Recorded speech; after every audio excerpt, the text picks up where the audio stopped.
Get ready, because it's the TacoTuesday.com podcast.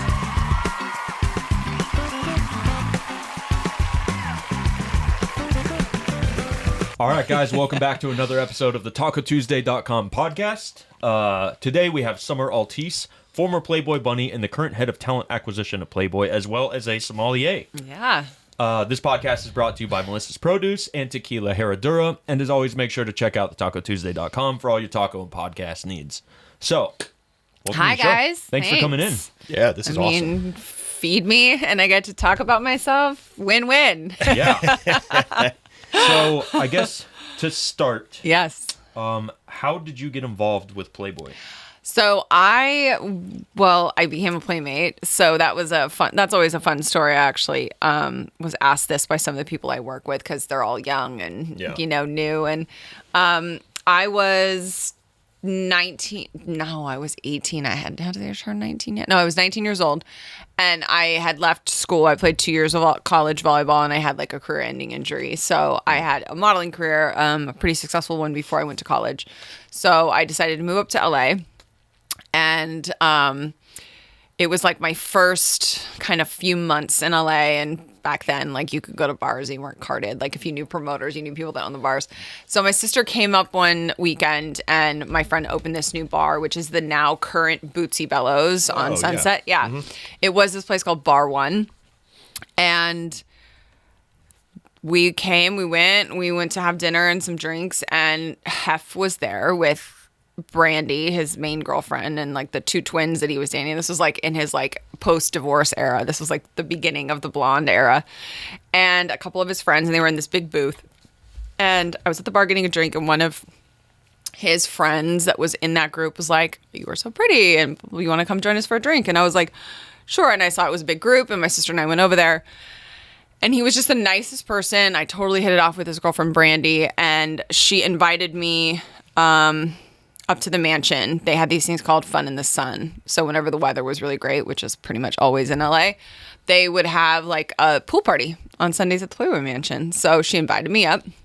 I think this was like October or November or something like that.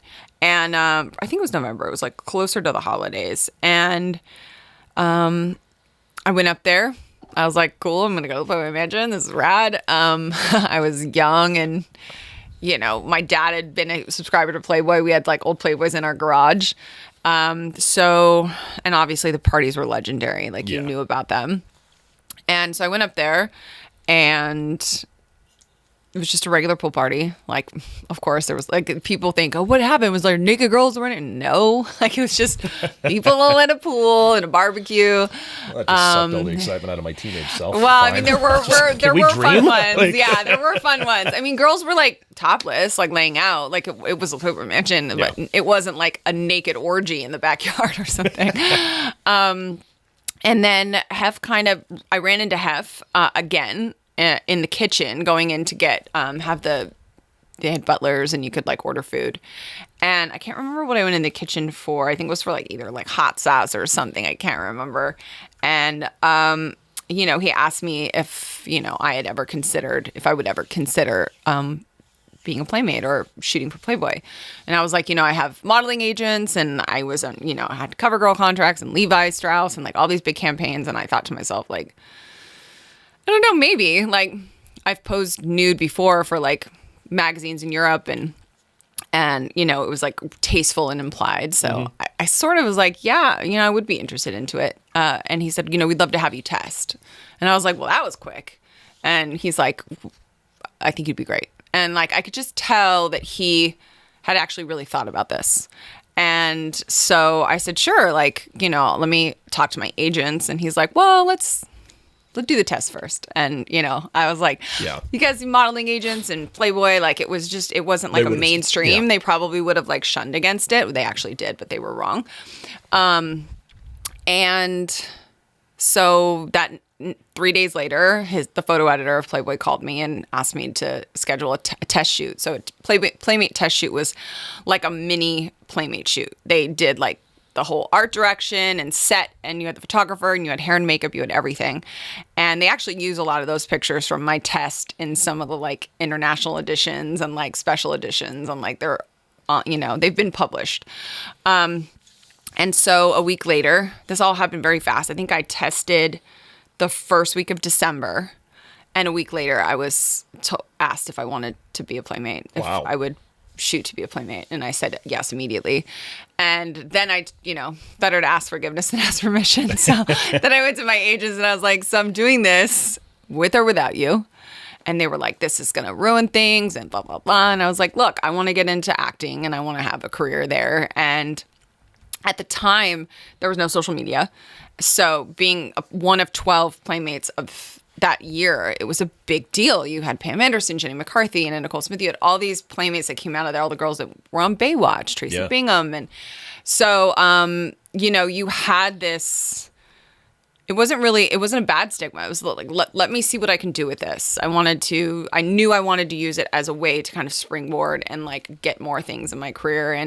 And they'd never had a professional, like high fashion model as a playmate before. So I said yes. We shot my we started shooting my centerfold, which was called the gatefold, which is literally the folds out of the magazine, the first week of March.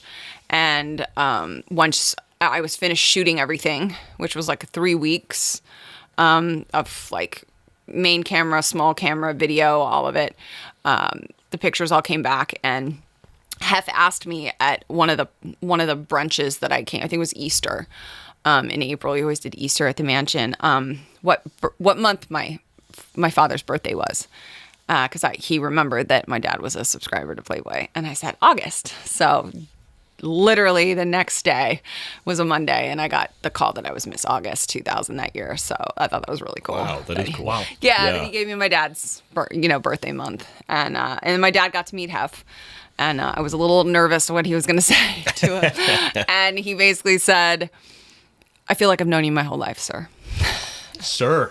The Hef got sir. Wow. Hef got sir. I mean, my dad was in the military. So, yeah, he's definitely was, he was a subscriber for, in the military since he was, 18 years old. So that was like, and I still even look back at, working there today, which kind of is a full circle moment for me. I spent a long time on my own career away from Playboy until about 2010. I was doing movies and TV and, traveling. I booked a lot of campaigns and commercials and whatnot in Europe, because in Europe, being an American Playmate was like the biggest deal. Yeah.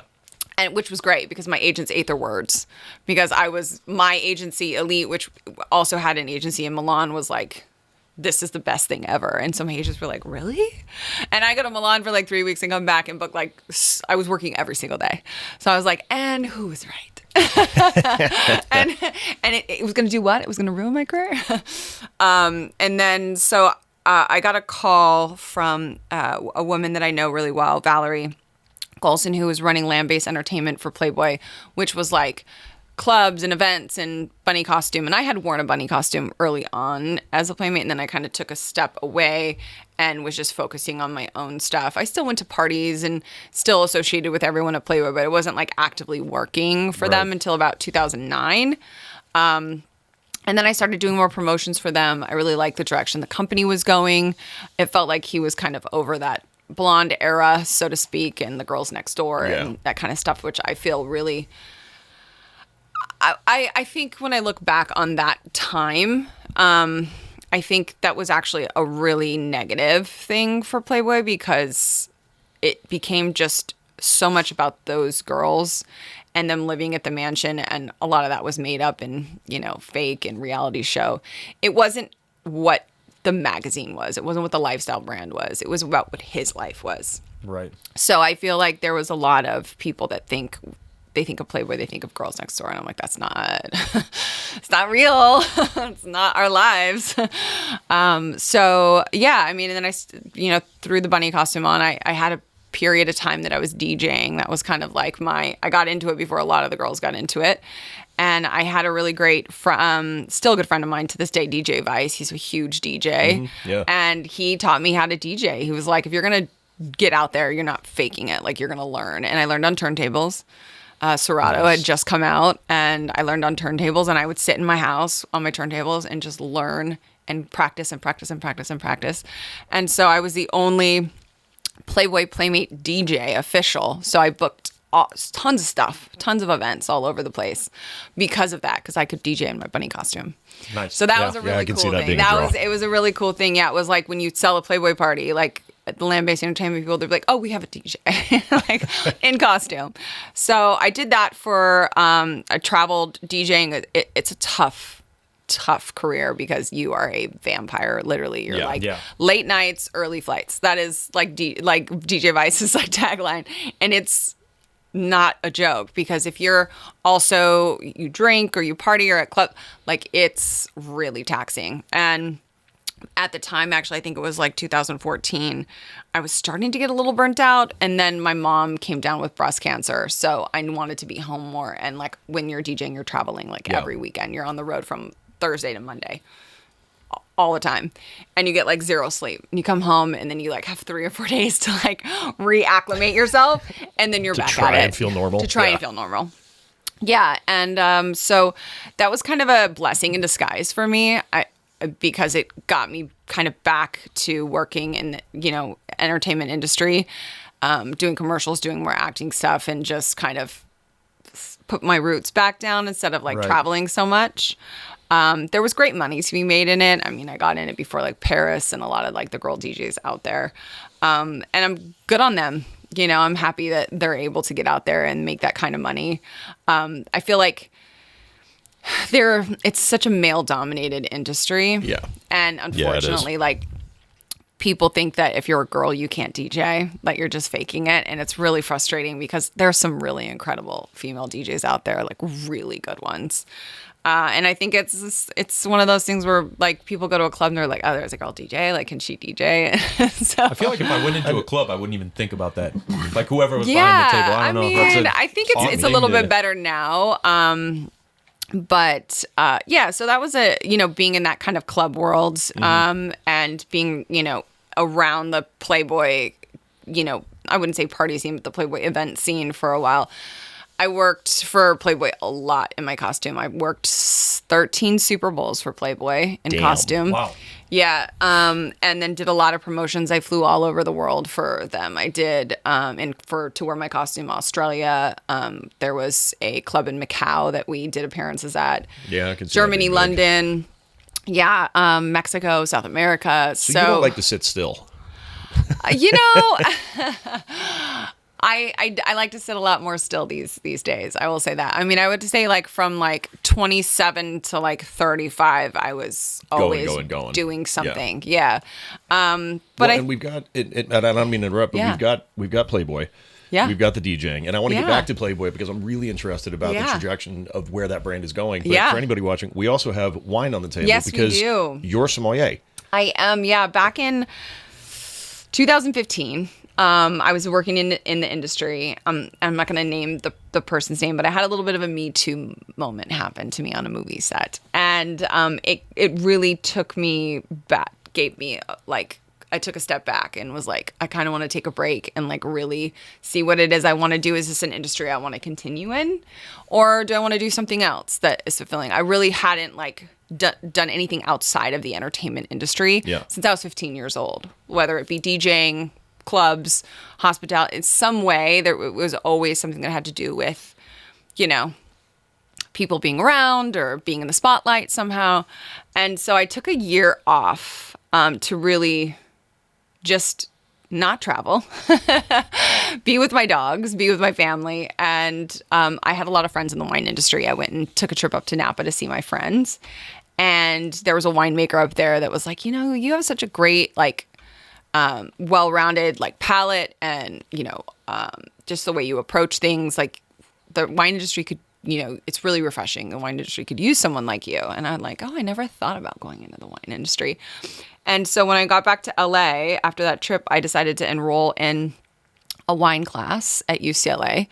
And then that turned into, almost a year later, I was advanced WSET certified. Wow. I went like from one class into like all the way. I just kept going. Just going to jump right all the getting WSET pins and getting certifications. And then when I got my WSET 3, I thought to myself, okay, well, what am I going to do with this? because I can go back. I still had the acting and commercials and all that stuff. I had agents that were still working for me. But then I was really interested in wine, and I had kind of like really put so much into it. It became this like passion of mine. And I got a job with the H-Wood Group in Los Angeles. My friends own that company, and they're the acting partners. And they needed to really put more stock into their wine program at the time. They were just so bottle heavy focused, you know, with like Delilah and Bootsy and Nice Guy. And so I was the wine director and the, wine sommelier at Delilah in LA. Oh, cool. And so I did that for about 6 months. I staged at Spago, learning inventory and hospitality. I really wanted to learn every part of the industry, not just knowing about wine, but like floor somming and doing, like private client stuff. So from that, I kind of realize what my niche would be with all my contacts, entertainment background, and being around people, wealthy people and famous people, and comfortable in that arena, that there was a kind of niche market for a private client, private sommelier. And that's what I did. I decided that that's what was going to be my goal, and met my first client, who was the owner of H-Wood Group, like the main owner. And he was building a house in Austin. And it was going to be 5,000 bottles that he was building his wine cellar. Yeah. I'll show you guys some pictures of it. And he said, I really need to fill my cellar. Like, do you want to help me? And so that was kind of the way it started. He was my first client. He's still my client. He owns these wineries. And I purchased in one summer, in 2 months, I purchased about $2 million in wine for his wine cellars. Yeah, a lot of Bordeaux. Oh, wow. Yeah, a lot. Damn. He's a big buyer. His cellar is worth probably about three and a half. He had a solid cellar before, a lot of Burgundy. Is he looking for more friends? Yeah, I'm sure he is. I'm sure. I can get on a plane back to Austin tonight. Yeah, I'm sure he is. Well, he also has a house in Rancho Santa Fe, so just down the way. And that's where there's two main cellars. There's like 2,800 bottles in the RSF house, and then about the same amount in the Austin house. Good for him. Yeah, so he was my first client, and from that, I was introduced to one of his colleagues, and like it was kind of a word of mouth thing. And so now I have about 9 clients total, because I like to make sure I'm not like taking on too many clients and not I can't. Overextending, yeah, that makes sense. Not overextending. Yeah. I've got, individuals with high net worth, some celebrities, and athletes. I have I have 3 basketball players, 1 retired, 2 current. And those are fun because they're really getting into wine. I think like the NBA now has like a Jackson Family Wines as the wine partner. Yeah. Yep. Not the wine I would drink, but okay. But yeah, I think, there's a real movement, I think, especially with athletes, football players, basketball players, I don't know, like baseball players, really interested in wine, but like interested in it where they're starting to collect and they're starting to like, really, kind of like LeBron has his movement, and JJ Redick and Matt Carter and all these guys. You see what they post, and like they know their wine. So but they all have private sommeliers. They all have cellar consultants like me, which helps. Yeah, which definitely helps. Yeah, I mean, when I started working with Dwayne and Gabrielle, Dwayne Wade, he had just kind of really started to get into the wine industry. Well, he had his own wine, but getting into collecting. And so we've worked together for about 4 years now, and really been a wonderful experience to kind of take a client on a journey. Yeah. Right. And, from, showing him wines, sending him information on those wines, how to talk about those wines, and finding out what they like, and to planning a anniversary trip for him and Gab, and then them bringing me to Burgundy with them, which was kind of like the most incredible experience. So it's great. Yeah, I have, it's a great job. I love it. I love my clients. They all treat me like family. They don't treat me like the hired help. They treat me like friends. I love to plan dinners for them. My client Brian right now is wanting to sell about 500 bottles out of his cellar. and he wants to sell and get some new stuff in. So that's going to be a project that I'm doing for the next couple months, is seeing what we're going to sell. And then I go to different cellar managers and different people I know that are looking to procure new wines that know the provenance of those wines. So then I can sell some old, bring in the new. That's fun. Yeah. So we got the wine thing, we've got that, but I want to bring it back to Playboy also because you're head of talent acquisition there. And this is a brand that's interesting. Not in the HR form of talent acquisition, in the form of the bunnies and the playmates. But it's a brand that's really been refining itself the past couple of years. I mean, this is an iconic magazine. Yes. I mean, I do a lot of freelance writing. Like, to write for Playboy is a dream of most people I know. Yeah. Like, it's an icon. It's been around forever. But you're right, that girl next door period. I might be able to connect you with the right people to do that. We got wine, we got stories, we can go. Where is the brand kind of heading as it's shifting around, and what's it like to be a part of it? Yeah, as a legacy member? It's been an exciting time. I am a legacy playmate. That's what we call the playmates that were part of the legacy of Mr. Hefner. That's what I kind of felt was a really great term for us. Instead of former playmate, we are legacy playmates.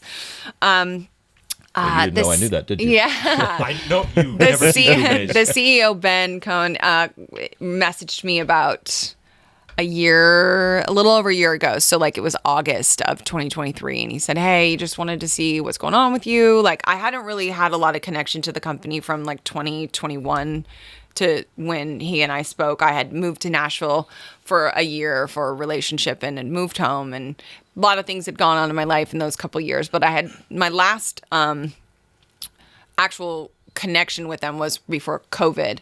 And then after that, they had a bunch of new people come in, and then they did a bunch of new things like the Centerfold app. And I was always following, but I wasn't like actively working with them.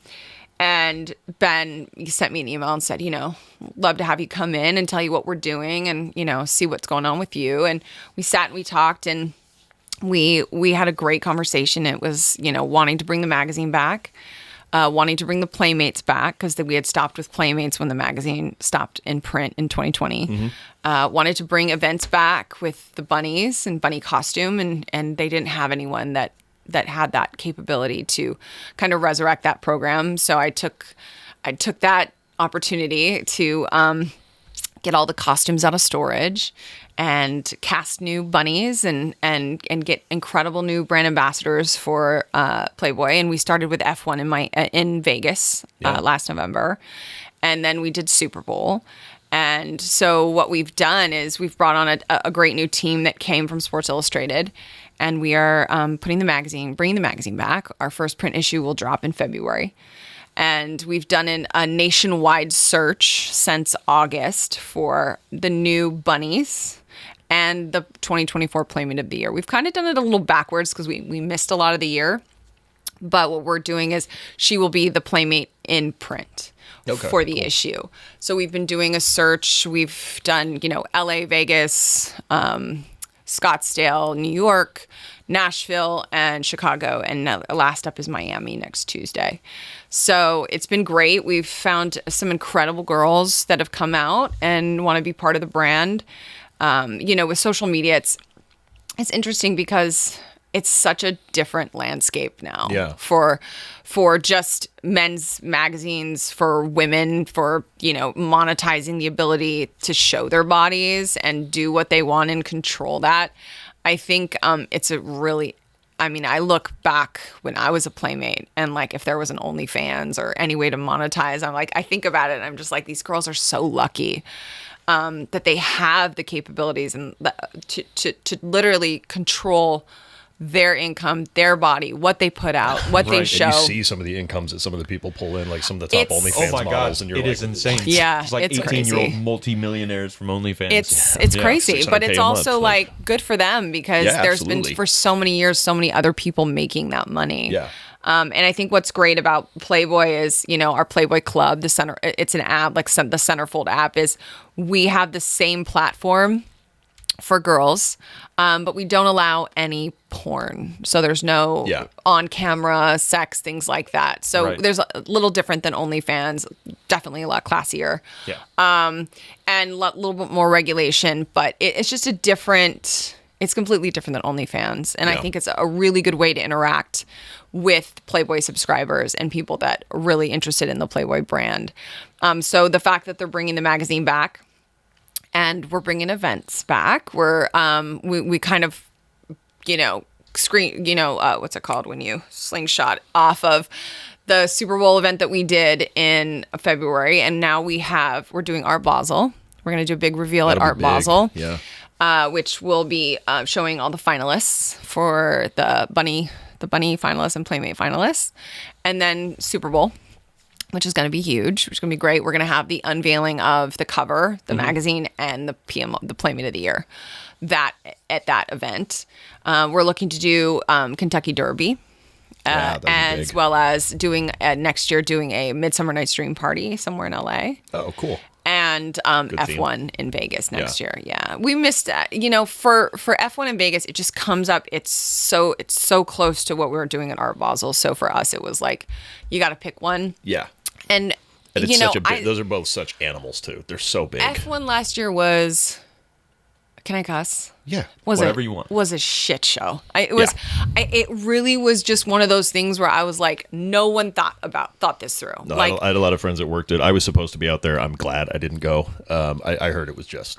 Well, it was because we ended up staying at the Planet Hollywood, and where Planet Hollywood was inside the track. So any of the hotels that were inside this certain area, you got shut down.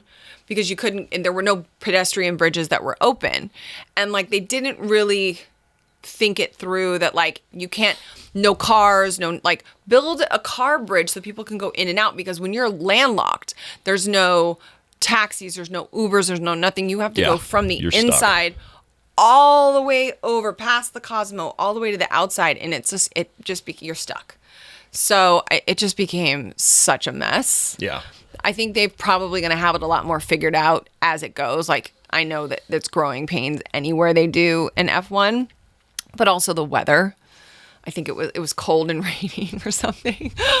They are perfect for driving really fast cars. Right. Yeah. Perfect for driving fast cars. But yeah, I think it was really cool. That just the energy there. But everything was so expensive. Yeah. It was just crazy. Yeah, it wild. It was wild. I think people just went a little too crazy with how the activations and everything. The activations and wanting to charge these massive fees for packages for hotels and you're in the bleachers and it's kind of cool to watch it live, but it's zoom, zoom, you're like this. You don't you don't be on a turn. Because then they slow down and you actually get to see them come around. But we were watching it at Lavo and we were outside. It was the night. It was there and they run it at night, which is kind of cool. But it was they go by so fast. Yeah, I'm I would be so mad if I paid $2,000 for a ticket to just zoom, zoom, right. zoom. That's all you see. So it's definitely one of those sports and, car enthusiasts can get mad at me for saying this. It's definitely one of those things I want to watch on TV. Yeah. Yeah, I'm the same way. How exciting can going left really get? Yeah, I think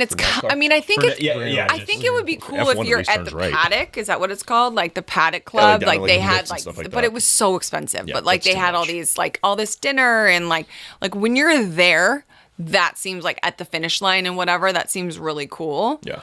But it just, I don't know. Because we're going to start to kind of wrap this down, but this is really cool because it seems like everything's kind of come full circle. Can I have a bite of something? Yeah, please. Absolutely, yeah. Don't stand on ceremony. No, please. Food. We have all this food. Yeah. To be Yum, yum. to be a playmate and now back with the brand and you've got the wine and you're back to doing events and obviously you have your DJ credits, so this is kind of everything's kind of coming together because especially as athletes in these big events I can't believe you came down to the show today. You have to probably be on a flight somewhere after this. Well, I knew I had some time I can kind of put the private client business. I have most of my clients I do monthly inventory for them. I'm always there doing stuff for them that they need, but I'm not taking on any new clients. I'm not doing any new sellers because that's a whole 2-3 weeks to do a new seller. Not trying to bury yourself in it. Yeah, I've had to say no because of my commitment with Playboy. And that's been ramping up. We're really We have a whole new team. We just had 20%. Someone just buy 20% of the company, a new company out of Germany. So there's going to be a lot of really cool changes and lot of like, more influx of like financial things we can do at the company. So I'm excited for that. Obviously, I they call me the bunny mom, which is fine because there's always been a bunny mom. I had a bunny mom. Her name was Pat Lacey. She was great. But I think I'm honored, to be honest. I've been working. Good for you. This December will be 25 years that I'll be part of this company. So more than half my life. So it's really part of my DNA.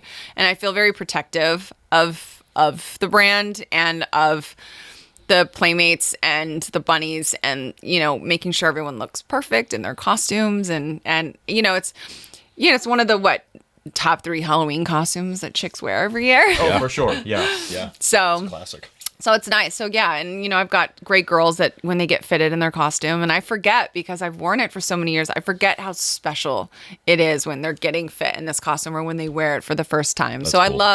I love seeing that. I love, having these girls come in, and then when they get to wear it for, their first, they get nervous. And sometimes I kind of am like zipping them up, and like putting their nylons on. And I'm like, oh, wait, you've never done this. Like I forget how like special it is. Yeah, so it's nice. It's nice awesome to see that the girls get super excited about it. So, and it's nice to see that there's another generation that doesn't think we're just an apparel company. Yeah. That's going to be important, I think, is there is a generation that doesn't know who Hef is and doesn't know what he built and the things he did for society in general. I mean, he saved the Hollywood sign twice. Yeah. With his own money. Right? Yeah. Well, I'm excited for the brand to come back personally. Yeah. In the magazine. I think it's important. It's a piece of culture. So. It's definitely a piece of culture, but it also was one of those things where, I mean, what's tough is we sadly still kind of are living in this woke culture where if you say the wrong thing or you do the wrong thing, there's like this woke mob that gets. Oh my God, you can't go anywhere, you can't do anything without pissing the internet. Yeah. And I think what was so great about what the legacy that Hef built was he was woke before woke was a thing, but he was woke in a way that he was going to do what he felt was right. We had a model in the magazine in the 80s that was transgender. Mm-hmm. So when there was a transgender playmate, it was not a big deal. People didn't know it had happened in the 80s because he quietly, he was the first one to put a black woman on the cover of a magazine, men's magazine. There were so many things he did over the years. I mean, the list is so long. Helping fight for abortion rights, women's rights. Yeah, just so many things that he was on the forefront of of society and of politics, you name it, and taking a stand. I think what's great about it is I don't think there would be an OnlyFans without Playboy. That's fair. Yeah. Yeah, I don't think there would be that. Set the stage for it. Yeah, I don't think there would be a lot of men's magazines that there are today, the Maxims and stuffs. And I think Playboy was just one of those magazines that opened so many doors for other people. So it's great to know that like we're bringing the magazine back and we're going back to our roots, basically. Yeah. Awesome. Are we gonna eat anything? Yeah, we gotta wrap this episode. We gotta eat. We gotta feast. Might open a bottle or two. We'll see. Let's do it. But we gotta wrap this up. We got taquitos to eat. Yeah, so definitely, growing up, obviously knowing of Playboy and the Hef with his famous robe and his pipe. Yep. What was he like to be around him in person? Like, was he a normal dude? I don't know. It's kind of hard to imagine him. My experiences with Hef, I had some great personal experiences where like we'd go out, to dinners or go out to clubs or just to playing poker. Like he had a poker night and then there was Casablanca night, there was movie night at the mansion, and there was like these much smaller kind of gatherings. When I was a playmate, it was about a year after I was a playmate, I had a stalker, and it was a pretty scary situation. It was someone that was leaving messages on my home machine. This was before like call blocking and stuff like that. Back when you had like the voicemail that you could call into and check, right? And I was filming Scorpion King at the time, actually. And it started from like adoration to like, I'm going to burn you alive and like the craziest shit. So when I called the mansion, and a lot of those guys that worked security for him were like ex-FBI, ex-CIA, like military police. Yeah. So they got into it, and it went all the way to the FBI. They sent somebody out to find the guy. They tracked the number. They tracked who it was. Some like 40-year-old guy that was like living in his mom's basement in like North Carolina somewhere. Yeah. Classic. Living in it, and whatever they did, they put the fear of God in this guy because I never got a phone call again. Good. Never like had to deal with it, but guys, be normal. Just be normal. For real. Yeah, but I mean that was one of the things about like Hemp was really he was real protective of the Playmates. You know, I don't know a lot of people that listen to this know anything about Dorothy Stratton, but you know she had her boyfriend shot her, and she was Playmate of the Year. And I did say her name right? Just Dorothy Stratton. I'm gonna look this up right now. I can't get this wrong. That's a bad one to get wrong. Yeah. But we'll fact check. Yeah. We're good to fact check in real time. We'll make sure that we're good. Yes, it's right. Yes, I'm right. She was Playboy playmate. Yeah, she had this like crazy career ahead of her. She was like gonna be in movies, and she was like stunning. She was like the Margot Robbie of that era. And she had a boyfriend that, you know, managed her career, but then she broke up with him and he shot her in the face. And so he never got over that, like the protection part of that. And having to, like, when things started, you know, when there was more access to the girls, cell phones, things like that, he was very protective of us and made sure that there was a lot of security. And there was a lot of, I mean, even at the mansion, like, mansion parties, like I can't tell you the amount of people that got kicked out for like grabbing asses, and you know that does not. Yeah, it wasn't an environment that he wanted anyone to feel unsafe in. And you know, I think just because I knew him in a personal capacity, and you know, I'm still friends with his son Cooper to this day. I watched Cooper grow up. You know, and a lot of us girls were like a sorority. We still talk. We're on a big group chat. There's like 20 of us. Cool. There's like 20 of us Playmates on one group chat. We just check in with each other, and everyone's either like moms or married or doing this. So it was really a family kind of. It felt like a family, and you know, I'm really looking forward to kind of bringing that family aspect back. And making sure the girls feel like they are part of our family, the Playboy family, and make them feel, you know, like they can come to us with anything. You know, they're one of my bunnies kind of has a little bit of a stalker issue, and I got my guy on it immediately. Good. These guys don't get it. Well, no, like no means no. How you can go from admiration or adoration to I'm gonna burn you alive is a stretch, to put it lightly. But yeah, don't do shit like that for real. Yeah, don't. Just stop like, stalking friendly people. PSA. Don't do it. Be normal. Yeah, super fucking weird. But anyways, it's weird, but it's also I feel like it's getting like a lot now. I can only imagine how much worse it is because people can just hide behind keyboards. Yeah. And like Nerds. then there's bots, right? Oh my god, yeah. True. The bots can actually leave bad comments, and like that's crazy to me. No, the technological aspect is tough, but yeah, there's something refreshing about just a magazine coming back, and it's not a new app, and it's not something like that. That's nice. So the one good thing about the internet I like is that when you need to find somebody that's done something wrong, activate TikTok because they are like everybody's got photos and videos. Everybody. And, you know. It's like you got to find somebody like who's this person, and it's like next thing you know, this is the dude. Here's this the is job. dude. This is where he lives. This is the dude. We found him. Of course, this is the like, dude. It's always a dude. Don't even need the CIA. Like you got the CIA on TikTok. No, you got TikTok right there. You got TikTok. You got these people can find everything out about these people. So that might be the only good thing I think about the internet, because like when you got to find someone that's done something fucked up, you go to TikTok. Go to TikTok. Well, yeah. I know that we're gonna wrap this. I was and gonna we're gonna say let you eat. To wrap up on the note of don't stalk people, please. It was really great to have you on. Yeah, this was awesome. And Thank I'm you. definitely looking forward to eating some taquitos because I am also starving. And drinking if you want. It's true. I brought a Chardonnay. I brought our Manata Pinot and our Haratunga Syrah. It's one of those times where all of you watching wish you were here. Yeah. Well, as we wrap, if people want to find you, if they do want to find you online and kind of follow along. I'm on Instagram, just my name, Summer Altis. Same on TikTok. And then obviously at Playboy. Yeah, and then I'm at Playboy. I'm not going to give out that email, but No, we're good. But yeah, and then our wines are Pyramid Valley and Smith and Chef, and You can get them at pvvusa.com. Awesome. Right on. Well, this has been a blast. Thank you so much. Thanks. This has been fun. Yeah. Yeah. That was too quick. I know. It always does go by. I didn't eat enough. Oh, no, it's not going anywhere. We got this good. for you. Yeah. Yay. So, for you all, happy Taco Tuesday. Thanks for tuning in. And as always, cheers. Cheers. Bye.